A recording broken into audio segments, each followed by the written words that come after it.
خود فرماتے ہیں کل ولی لہو قدم انی علی قدم النبی بدر الجمال، ہر ولی کسی نہ کسی نبی کی ادا پر ہوتا ہے، میں ادائے مصطفیٰ پر ہوں، میں ادائے مصطفیٰ پر ہوں، میں ادائے مصطفیٰ پر ہوں۔ یعنی جو اللہ تعالیٰ نے نبوت میں جو شان حضور کو عطا فرمائی، اسی شان کا مظہر غوث اعظم کو بنا کر بھیجا، ولایت اسی شان کا مظہر غوث اعظم کو بنا کر بھیجا ہے۔ حضور عالم ارواح میں جب اللہ نے پوچھا تھا الست بربکم، کیا میں تمہارا رب نہیں، تو سب سے پہلی جو نورانی ذات آئی تھی جس نے کہا بلا، بے شک اے اللہ تو ہی ہمارا رب ہے، تو ہی ہمارا رب ہے، وہ کوئی اور ذات نہیں، حضور کی ذات تھی۔ کس کی ذات؟ حضور کی ذات۔ اور اس کی جب اقتدا کی جس میں سب سے پہلے، تو کوئی آدم بن گیا، کوئی آدم بن گیا، کوئی نوح بن گیا، کوئی عیسیٰ بن گیا، کوئی موسیٰ بن گیا، کوئی شعیب بن گیا، کوئی ادریس بن گیا، کوئی ابراہیم بن گیا، کوئی اسماعیل بن گیا، کوئی یوسف بن گیا، کوئی داؤد بن گیا، کوئی سلیمان بن گیا، کوئی یحییٰ بن گیا، کوئی زکریا بن گیا۔ تو نبی کی جس نے ابتدا سب سے پہلے کی اور بلا بولا نبی کے بولنے کے بعد، تو اللہ تعالیٰ نے اسے کیا بنایا؟ اسے اللہ تعالیٰ نے نبی بنایا، انبیاء بنا دیا۔ اور غوث اعظم نے جب کہا تھا قسمی حاضی علی رغبت کل ولی اللہ، اس نے سب سے پہلے کہا تھا بل علی عینی راسی، وہ کوئی اور نہیں بنا، ہندوستان کا خواجہ، ہم سب کا مہاراجہ بن گیا۔ نعرے تکبیر، نعرے رسالت، نعرے رسالت، اولاد غوث اعظم، نعرے تکبیر، نعرے رسالت۔ تو قدم غوث اعظم سے کسی نے پوچھا کہ آپ کا مرتبہ کیا ہے، آپ کا مرتبہ کیا ہے؟ تو سیدنا غوث اعظم نے فرمایا میں کیا بتاؤں میرا مرتبہ کیا ہے، اسی سے سمجھ لو جب تک میرے قدم کی مہر نہ لگے، جب تک میرے قدم کسی ولی کو نہ چھوئے، اسے ولایت ہی عطا نہیں ہوگی، وہ ولی نہیں ہو سکتا۔ جس کے قدم کا یہ عالم ہے، سر کا کیا عالم ہوگا، ہے نا، ان کے دست مبارک کا کیا عالم ہوگا۔ تو دیکھیں دو لوگ ایسے ہیں، دیکھیں دو ہیں، ایک کا قدم نبی کے کاندھے پر، اور نبی کا قدم ایک کے کاندھے پر۔ تو میں بتاؤں، جملہ دیتا ہوں، اس کو نوٹ کرنا اور مزے لیتے رہنا۔ لوگوں نبی کے کاندھے پر جس کا قدم ہے وہ مولا علی، وہ علی ہوتا ہے، علی، اور نبی کا قدم جس کے کاندھے پر وہ اولاد علی ہوتا ہے، وہ اولاد علی ہوتا ہے، وہ ہم سب کا غوث اعظم ہوتا ہے۔ قدم مصطفیٰ حضور کے کاندھے مبارک پر مولا علی، حضور نے فرمایا تھا، مولا علی نے عرض کیا تھا یا رسول اللہ میرے کاندھے پر کھڑے ہو جائے اور رشتوں کو توڑے۔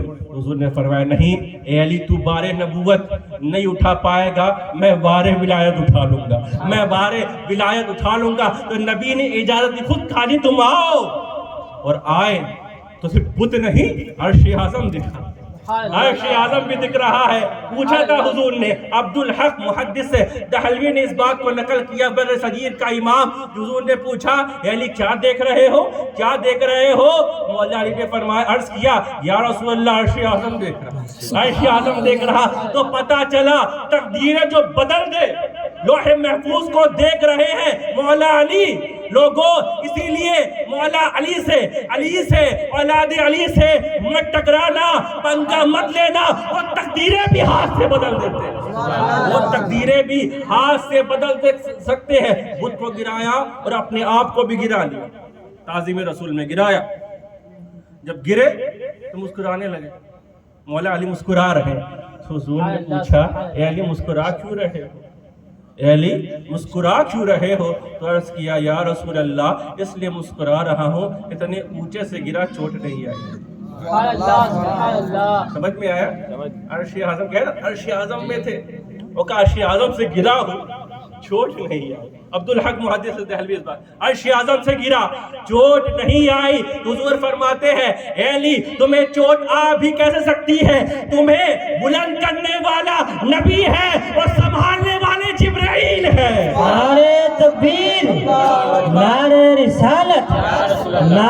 رسالت فیضان غریب نواز نعرہ تکبیر تو کیا ہے غوث اعظم؟ مظہر شان مصطفیٰ، حضور کی شان کا مظہر.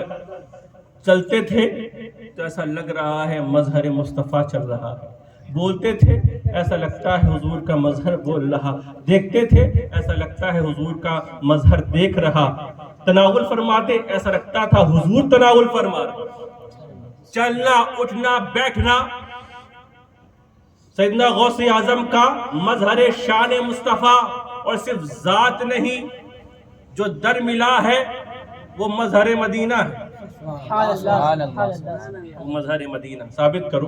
حضور نے فرمایا ما بین المنبر والقبر روضۃ من ریاض الجنہ، میرے قبر اور بیت گھر کے درمیان جو جگہ ہے، میرے ممبر اور آج جہاں آرام فرما رہے حضور، اس کے درمیان جو جگہ ہے نا، جنت کے باغوں میں سے ایک باغ، جنت کے باغوں میں سے باغ ہے. یعنی جس نے وہاں نماز پڑھی اس نے کوئی گئے ہوئی، تم گئے تھے نا، پڑھی ہوگی نماز، تو وہاں جس نے پاس پڑھی وہ جنت میں نماز پڑھا، یعنی وہ جنتی ہو گیا. اگر صحیح العقیدہ ہے نا، صحیح العقیدہ جس نے وہاں نماز پڑھی اس نے جنت میں نماز پڑھی، یعنی وہاں پڑھنے والا صحیح العقیدہ ہو وہ جنتی ہو گیا، وہ جنتی ہو گیا.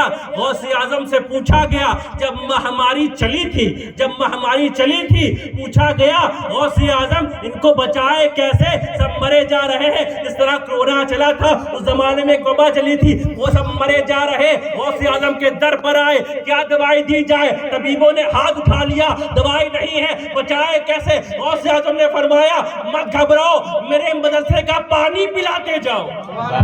پانی پیا ٹھیک ہوتے گئے، اتنا پیا پانی ہی صاف کر گئے. اور سنیوں کو تو شربت باللہ ہی چاہیے، ختم ہی مطلب بچے گا ہی نہیں، لنگر نہیں بچتا تو شربت کہاں سے بچے گا؟ صاف کر گئے پھر بھی بچے ہیں، اب کیا کرے؟ غوث اعظم نے فرمایا گھاس اکھاڑو کھاؤ، میرے مدرسے کی گھاس اکھاڑو، کھاتے جاؤ. اتنا کھایا سب ٹھیک ہو گئے. غوث اعظم نے فرمایا اگر گھاس بھی ختم ہو جائے تو مت گھبرانا، میرے مدرسے سے گزارتے جائیں گے، ٹھیک ہوتے جائیں گے. اور رب نے فرمایا ہے اے عبد القادر جو تیرے آستانے سے گزر بھی جائے جہنم کی آگ اسے نہیں جلائے. سبحان اللہ. تو نبی حضور نے فرمایا من زار قبری وجبت لہ شفاعتی، اس نے میری قبر کی زیارت کی میری شفاعت واجب. وہاں نماز پڑھے تو جنتی ہو جائے، جنت اس نے نماز پڑھی تو غوث اعظم کے در کا یہ عالم ہے. اس لیے میں نے کہا تھا مظہر مدینہ ہے در غوث اعظم، یہ کسی اور کا فرمان نہیں، خود غوث اعظم کی زبان.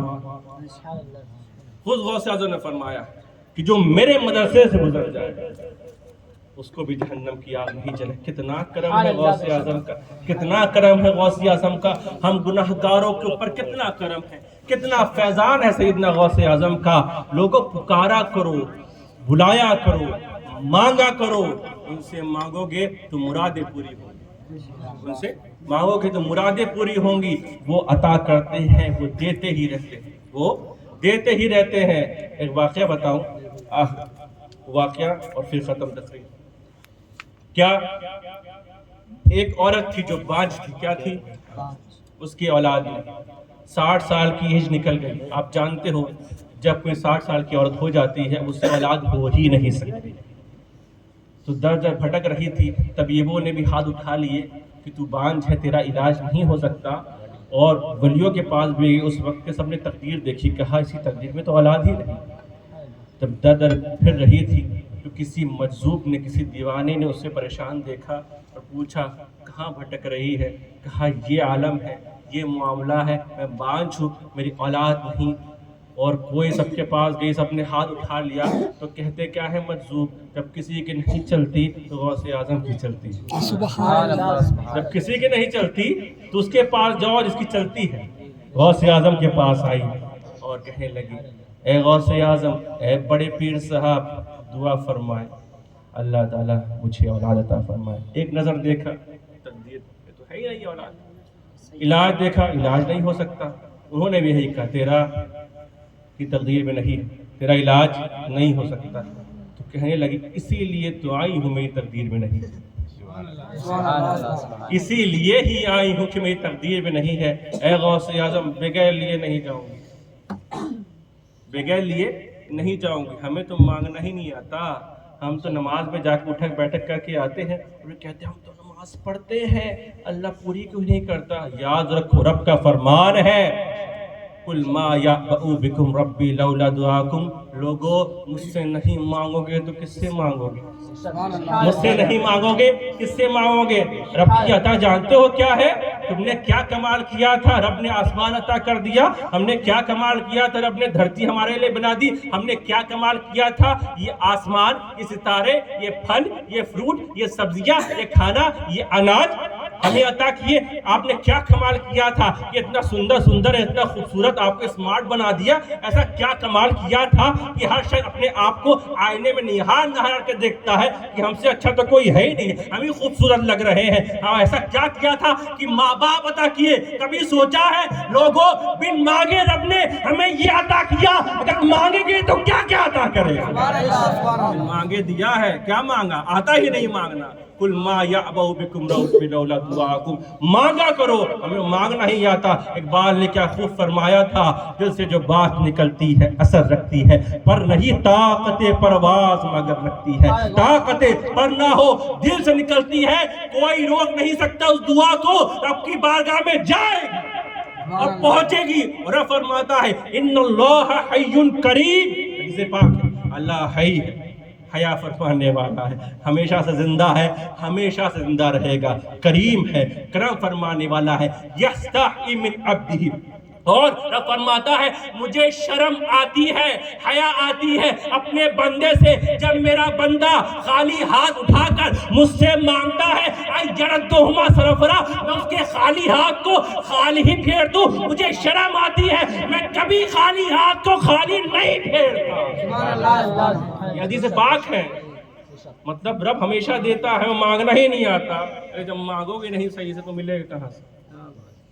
گئے جمعہ کی نماز جیسے امام صاحب نے ایک سلام پھیرا، آج تو دعا بھی نہیں مانگتے، نکل لیتے گھر، اور پھر کہتے ہیں ارے جمعہ تو پڑھتے ہیں، اسی سمجھ کے قابل بن جاتے ہیں۔ مانگا کب ہے یار؟ مانگا تو اسے جاتا ہے گڑ گڑا کے مانگو، رو دھو کے مانگو، اشک بہا بہا کے مانگو، تڑپ تڑپ کے مانگو، مانگو۔ رب فرماتا ہے میں ہمیشہ دیتا ہوں۔ رب کو کہا اس سے تو بے نیاز ہے نا، شان سبعیت کا مالک، وہ کسی کو راہ دے کیا کر لو گے اس کا؟ کوئی کچھ نہیں بگاڑ سکتا، کوئی عبادت اس کی نہ کرے کچھ نہیں بگڑے گا، وہ رب ہے، ہمیشہ سے تھا، ہے اور رہے گا۔ لیکن رب اتنا پیار کرتا ہے، کہا مجھ سے مانگ بھی تو کس سے رہا ہے، مانگ بھی تو کس سے رہا ہے؟ ارے دنیا دار سے نہیں مانگ رہے، جس نے بن مانگے پوری کائنات دی ہے، اپنا حبیب دے دیا ہے، اس سے مانگ رہے ہو، اس سے مانگ رہے ہو۔ رب فرماتا مجھے حیا آتی ہے اپنے بندوں سے، مانگ بھی تو مجھ سے رہا ہے، اور میں رب ہو کے نہ دوں؟ مانگے دیا ہے، میں ضرور دوں گا، مگر ہمیں مانگنا نہیں آتا، ہمیں روز رو کے مانگنا چاہیے۔ اب اسے ضد پکڑ لی، مانگا کیسے جاتا ہے؟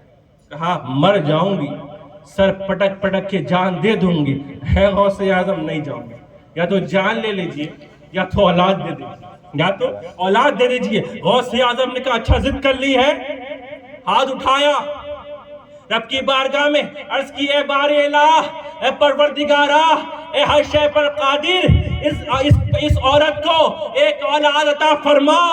آواز آئی اے عبد القادر، اس کی تقدیر میں ایک اولاد نہیں ہے۔ رب تو عرض کیا وضو عرض کیا اے اللہ ایک اولاد نہیں ہے تو دو عطا کر دینا۔ آواز کہا ایک اولاد نہیں، تو غوث اعظم نے ضد، مانگا کیسے جاتا ہے، مانگا کیسے جاتا ہے، گڑ گڑا کے مانگا جاتا ہے، مانگا کیسے جاتا ہے، اے اللہ ایک اولاد نہیں ہے تو دو عطا کر دے۔ آواز آتی ہے دو بھی نہیں ہے تو کہتے ہیں اللہ تین عطا کر دے، آواز آتی تین بھی نہیں تو کہا چار عطا کر دے، چار بھی نہیں کہا تو پانچ عطا کر دے۔ اسی طرح مانگتے گئے مانگتے گئے مانگتے گئے، ایک روایت میں آتا ہے 7، ایک روایت میں آتا ہے 12 تک پہنچے۔ رب نے فرمایا اے عبد القادر ضد کیوں کر رہے، ضد کیوں کر رہے؟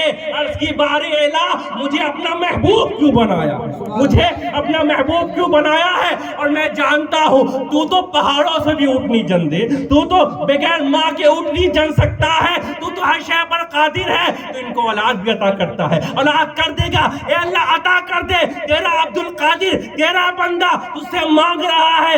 رب نے فرمایا اے عبد القادر جا، اس کی تقدیر میں ایک بھی بیٹا نہیں تھا، تیرے وسیلے سے 12 عطا کر رہا ہوں، 12 بیٹے عطا کر رہا ہوں۔ نعرے تکبیر، نعرے رسالت، نعرے رسالت، نعرے تکبیر۔ 12 بیٹے کتنے؟ اس میں سے ایک لڑکی پیدا ہوئی، 11 لڑکے ایک لڑکی، اور اس کا ایک عقیدہ اتنا زبردست تھا کہ غوث اعظم نے 12 کہا، لڑکی کیسے ہوئی؟ لے کر پھنس گئی۔ کہا عبد القادر جیلانی آپ نے 12 لڑکے کہے تھے، ایک لڑکی ہوئی۔ اپنی دستار لیتے ہیں، رومال لپیٹتے ہیں، کہا گھر جا کے ذرا کھولنا۔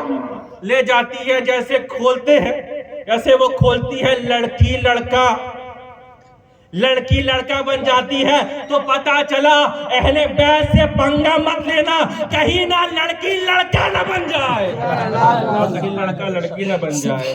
اور یہ غوث اعظم نے نہیں، امام حسن نے کر کے دکھایا، یہ وہیں سے ملا ہے غوث اعظم۔ امام حسن، آخری بات، امام حسن نے جب صلح کی تھی حضرت امیر معاویہ سے، تو امام حسن کے جو ساتھی تھے کچھ لوگ کہنے لگے امام حسن بزدل ہے معاذ اللہ، کمزور ہے معاذ اللہ، یا آل المسلمین مسلمانوں کو شرم آتی ہے آپ سے معاذ اللہ، اس طرح سے گالیاں دی امام حسن کو معاذ اللہ۔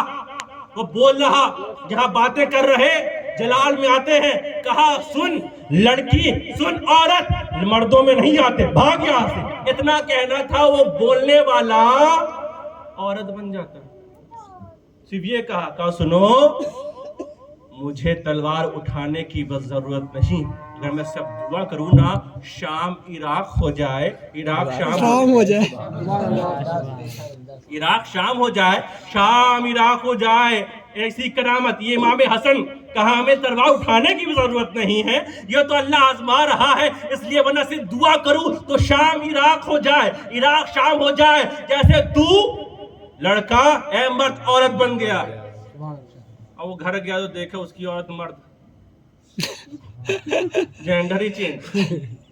اب کیا حالت ہوئی ہوگی جب جینڈر چینج ہو جائے، اب کو کیا کرے، کیا معاملہ ہے۔ آئے ہیں پھر گڑ گڑا کے آئے۔ لوگوں اہل بیت سے جو پنگا لیتا ہے، مخدوم پاک سے جو پنگا لیتا ہے نا، دیکھتا ہوں کچھ دن بعد وہی چلا کر رہا اور جھوم رہا ہے، چھپ چھپ کے، منہ دکھانے کے قابل تو نہیں ہوتے، چھپ چھپ کے چلا کرتے پھر ٹھیک ہو کے جاتے ہیں۔ تو اہل بیت کی ذات وہ ہے۔ اب پھر گڑ گڑا کے آتے ہیں، روتے ہیں، کہا اے امام حسن معاف کر دے۔ آئے بھی تو کس کے در پر ہے جو ہمیشہ معاف کرتے رہے، ہمیشہ معاف کرتے ہیں، دعا کرتے ہیں، پھر جینڈر صحیح ہو جاتا پھر صحیح۔ تو اسی لیے مشورہ ہے جو اہل بیت سے پنگا دشمنی رکھتے ہیں، کہیں ایسا نہ ہو کہ ہاں الٹا ہو جائے، ہے نا۔ اللہ تعالی ہم سب کو اہل بیت سے محبت کرنے کی توفیق عطا فرمائے، غوث اعظم کا صدقہ عطا فرمائے، ان کا سایہ عطا فرمائے، ان کے فیضان سے اس دنیا اور قبر میں ہم سب کو مالا مال فرمائے۔ السلام علیکم۔